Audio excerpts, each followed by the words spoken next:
Shalom, selamat pagi saudara-saudariku yang dikasihi Yesus Kristus Sang Juru Selamat. Kita berjumpa lagi dalam Renungan Pagi bersama Pendeta Drison Ginting. Semoga firman Tuhan bersama Anda hari ini. Salam sehat saudara yang kekasih di dalam nama Tuhan.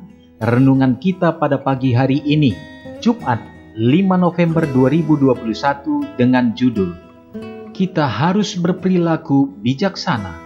Ayatnya di dalam Mazmur 101 ayat yang kedua.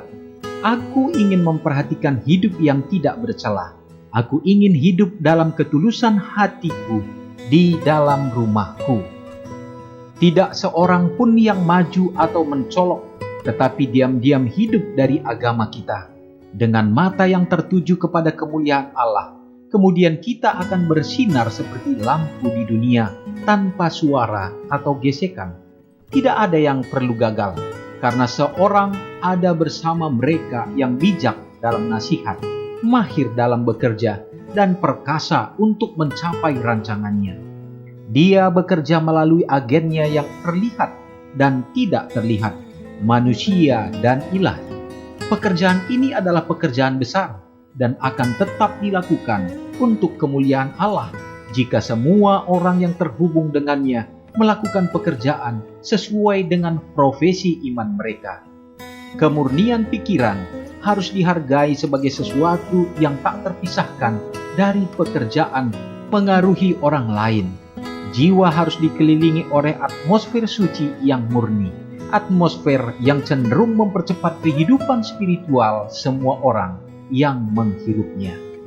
Yesus dihormati atau dihina oleh kata-kata dan sikap dari mereka yang mengaku para pengikutnya.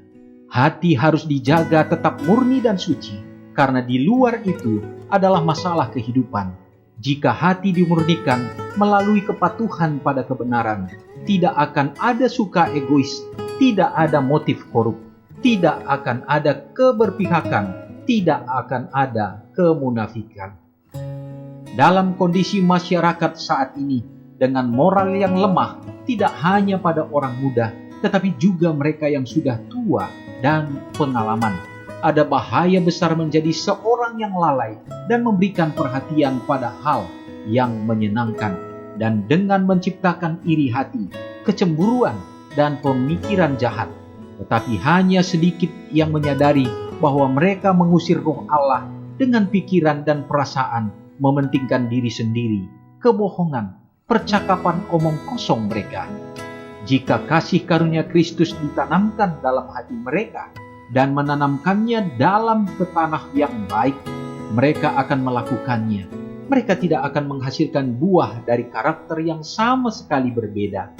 Kuasa pertobatan dari Allah saja yang dapat membangun prinsip-prinsip murni di dalam hati, sehingga orang fasik tidak menemukan apapun untuk digunakan menyerang. Kemurnian dalam ucapan dan kesopanan Kristen yang sejati harus terus berlanjut.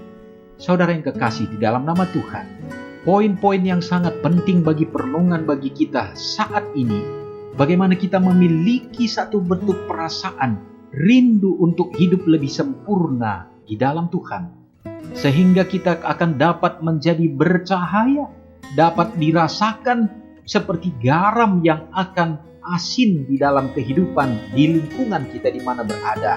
Saudaraku, proses pekerjaan penyempurnaan tabiat ini adalah merupakan satu pekerjaan yang besar yang harus dilakukan, karena menyadari begitu besarnya kasih Allah untuk menyelamatkan saudara dan saya.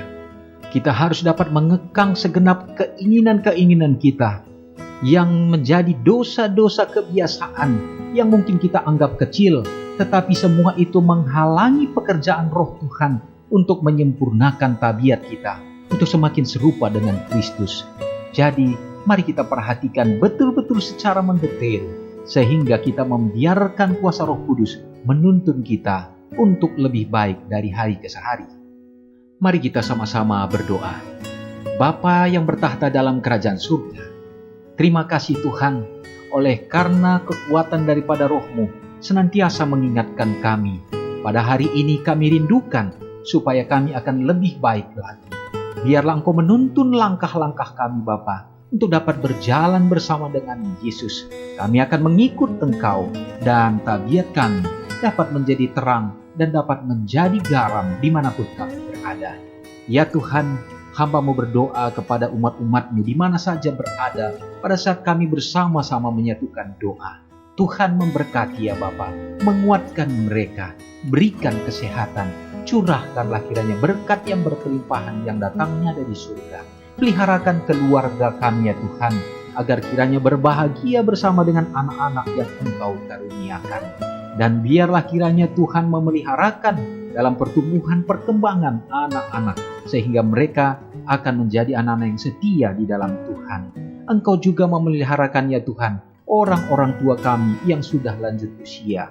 Tuhan kasihanilah mereka di dalam keterbatasan, di dalam tindakan, dan perbuatan pemikiran mereka, tetapi biarlah hanya untuk memikirkan kedatangan Tuhan yang akan tidak lama lagi. Tuhan, pada hari ini begitu banyak umat-Mu yang merasakan sukacita merayakan hari ulang tahun mereka, mengingat kebesaran kasih Tuhan terjadi dalam hidup mereka. Pertambahkanlah kiranya kesehatan dan juga umur yang panjang, serta biarlah iman mereka senantiasa dikuatkan. Kiranya berkat yang sama menjadi bagian kami ya Tuhan. Mengampuni dosa kami. Doa ini hamba-Mu serahkan di dalam nama Yesus yang sudah menjadi juru selamat kami. Amin. Selamat pagi, Tuhan Yesus memberkati. Ingatlah Matius 5 ayat 13-16. Biarlah kamu menjadi garam yang mengasinkan dan terang yang menyinari kehidupan orang lain. Jangan lupa subscribe, like, dan share ke seluruh dunia.